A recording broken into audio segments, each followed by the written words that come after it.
अस्सलाम वालेकुम दोस्तों। जीअं त तव्हां ॾिठो आहे त सिंध में सिंध अलाइंस जे सॾ ते सरकारी मुलाज़िमनि तरफ़ां पंहिंजे मुतालबनि जी मंज़ा लाइ अॼु खां 5 ॾींहंनि जो एहतिजाज शुरू कयो वियो आहे, जंहिंमें प्राइमरी स्कूल खां वेंदे सेकेंडरी स्कूल, सिविल अस्पतालूं, रेवेन्यू जूं ऑफिसूं ऐं जेकी बि सरकारी ऑफिसूं उन्हनि में पहिरें मरहले में तालाबंदी कई वई आहे।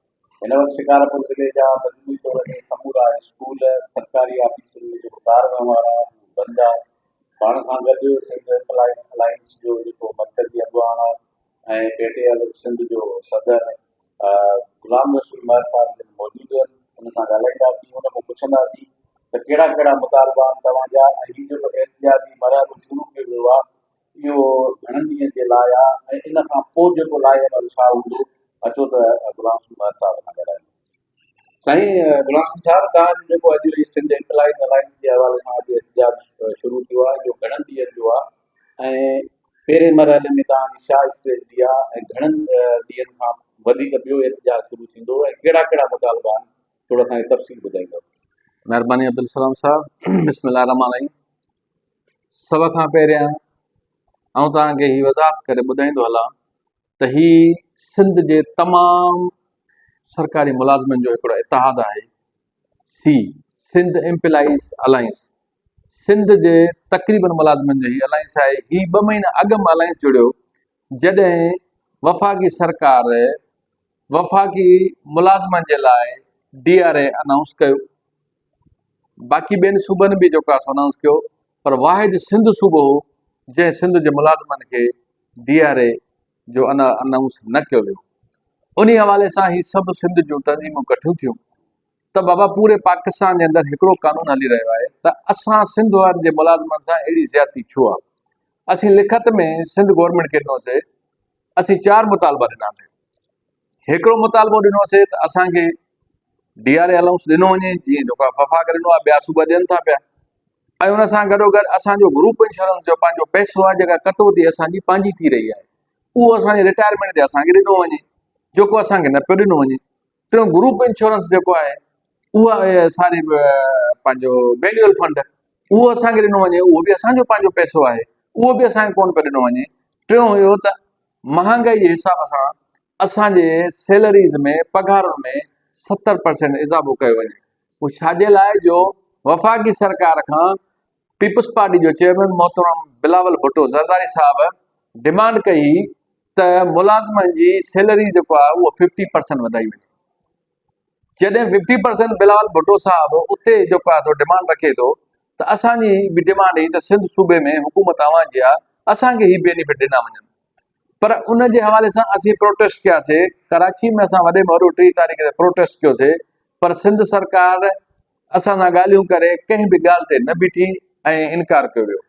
उन खां पोइ थियो इहो त असां उन ई एहतिजाजनि में शामिल हुआसीं त सिंध सरकार सरकारी मुलाज़िमनि खे ॿियो थ्रेड ॾियण लाइ पेंशन इस्लाहात जे नाले सां हिकिड़ी अमेंडमेंट करे, जेको सिंध जे सरकारी मुलाज़िमनि जे पेंशन खे तमामु वॾे में वॾो कट ॾेई करे वञी बाक़ी जेको आहे सो पेंशन बचाई वई, जेको सिंध जे मुलाज़िम रिटायरमेंट वक़्तु हुनजी पंहिंजो ज़िंदगी गुज़ारण जो वाहिद जेको हल हूंदो आहे उहो पेंशन हूंदो आहे, उहा हुननि ख़तमु करे छॾी।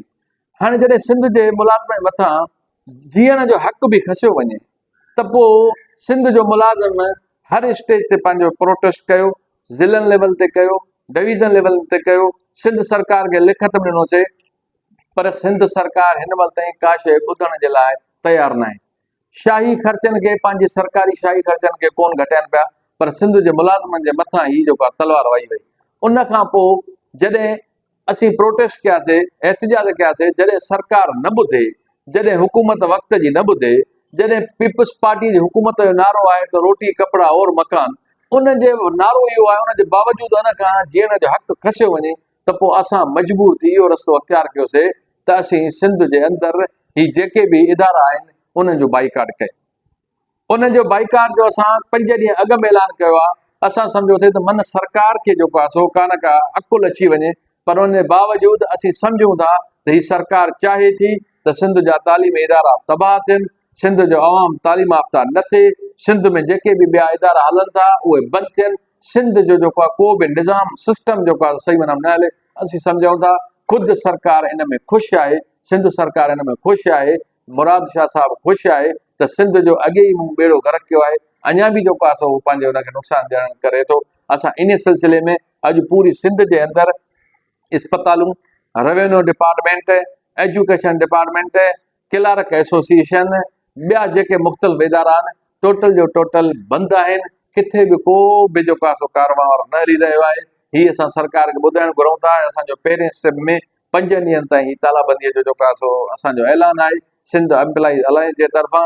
ऐं जेकॾहिं इन्हनि 5 ॾींहंनि जे बि अंदरि असांजा मुतालबा न मञिया विया ऐं पेंशन जो जेको आहे निकितल नोटिफिकेशन वापसि न वरितो वियो त पोइ 6 तारीख़ ते बिलावल भुट्टो हाउस जे साम्हूं कराची में वॾे में वॾो प्रोटेस्ट ऐं धरणो हणियो वेंदो। एसी ते हणियो वेंदो जेसीं ताईं असांजा नुक़साननि वारा मुआशी क़तल वारा नोटिफिकेशन वापसि नथा वरिता वञनि।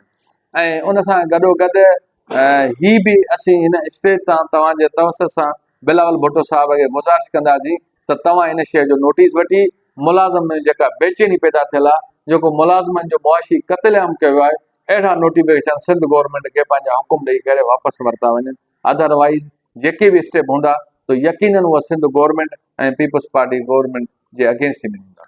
अॼु जेको पहिरें मरहले में एहतजाज थियो आहे, तव्हां ज़ाहिर रिपोर्टूं तव्हांखे मिली हूंदियूं, छा रिस्पॉन्स आयो आहे? असांजे शिकारपुर ज़िले जो हिन वक़्तु छा तव्हांजे रिपोर्ट? शिकारपुर ज़िलो त छा पर पूरी सिंध जो आउं तव्हांखे रिपोर्ट ॿुधाए सघां थो त पूरी सिंध जे अंदरि 100% जेको आहे सो दफ़्तर बंदि आहिनि, स्कूल बंदि आहिनि, कमकार ठिप लॻो पियो आहे। किथे बि को कमकार कोन्हे को।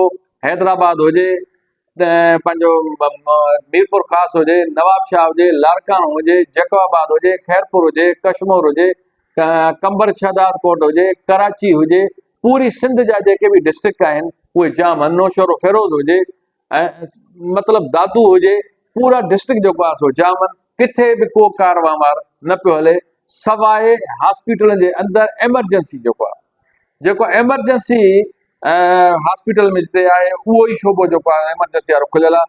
छो त वरी बि असांखे इंसाननि ज़ात लाइ असांखे अहसासु आहे, असांखे क़दुरु आहे त जेकॾहिं किथे एमरजेंसी थी वञे पई त उते पेशेंट अचे थो त उनखे ट्रीट कयो वञे। बाक़ी पूरी सिंध जे अंदरि मुकमल जेको आहे सो तालाबंदी आहे। दोस्तों, तव्हां ॻाल्हियूं ॿुधियूं गुलाम हुसैन महर साहिब जूं।